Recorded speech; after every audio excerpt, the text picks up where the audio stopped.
The truth about Bitcoin and alternative currencies.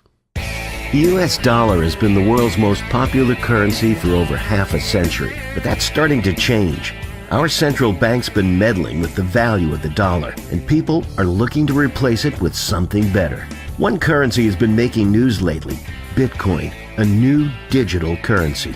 Lots of things have been used as currency throughout history: gold and silver, wheat, seashells, tobacco, salt, paper, and numerous other things. Some currencies have stuck around, lots have died off. But why? What makes some currencies better than others? It's not any government decree, it's their properties. Certain properties are essential to a healthy currency, and if we keep score, the US dollar doesn't look so great, especially in comparison to historical favorites like gold and silver, or to Bitcoin. A sound currency stays valuable over time, has a limited supply, and is easily divisible and portable.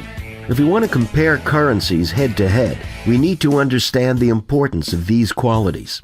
Imagine that a currency doesn't stay valuable over time. For example, let's say we use bananas as a currency. Well, bananas have a lifespan. They eventually rot. A large store of savings in bananas would eventually turn to mush, and nobody wants to trade rotten fruit with each other. The US dollar doesn't rot, but thanks to the central bank, it's lost about 95% of its purchasing power in the last 100 years. Gold and silver don't rot either. They're durable and have a long history of being valuable.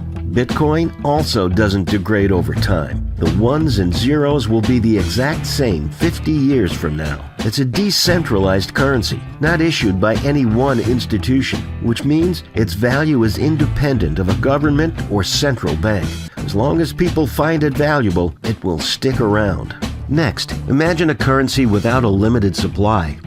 Let's say we use wooden nickels as a currency. What happens when people start carving their own? If people can easily create more currency for themselves, economic prices become meaningless.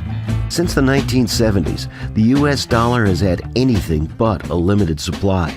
The central bank has created trillions of dollars out of thin air, devaluing everybody else's dollars in the process. In contrast, the supply of gold and silver has been relatively constant for the last few millennia. Bitcoin also has a stable supply. In fact, at any given time, we know almost exactly how many exist and at what rate they will be produced in the future. No more than 21 million Bitcoins will ever be created. It's written straight into the code. Counterfeiting might also increase the supply of currency by defrauding people.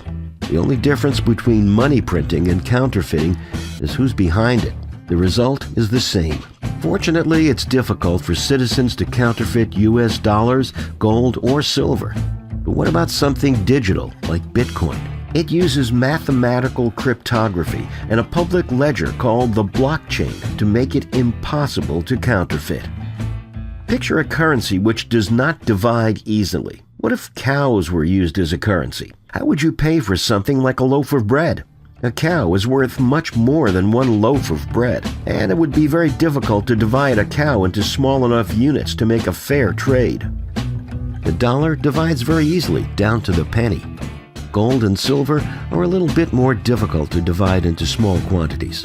Bitcoins easily divide down to 100 millionth of a Bitcoin. A sound currency must also be portable. Imagine the difficulty of using cinder blocks as currency. The dollar is easily portable. Gold and silver are less portable, though on a gold standard, people usually carry around paper, which is redeemable in the metals. And Bitcoins can be sent anywhere in the world with internet access instantly, regardless of the size of the transaction, and at almost no cost. So how do these currencies match up against each other? You decide for yourself. We can't know what the best currency is. We discover it over time. But if central banks keep inflating the money supply and people are free to choose, the US dollar likely can't stand toe-to-toe with its competition. To learn more about sound economics, visit fee.org. And to donate Bitcoin, scan this QR code.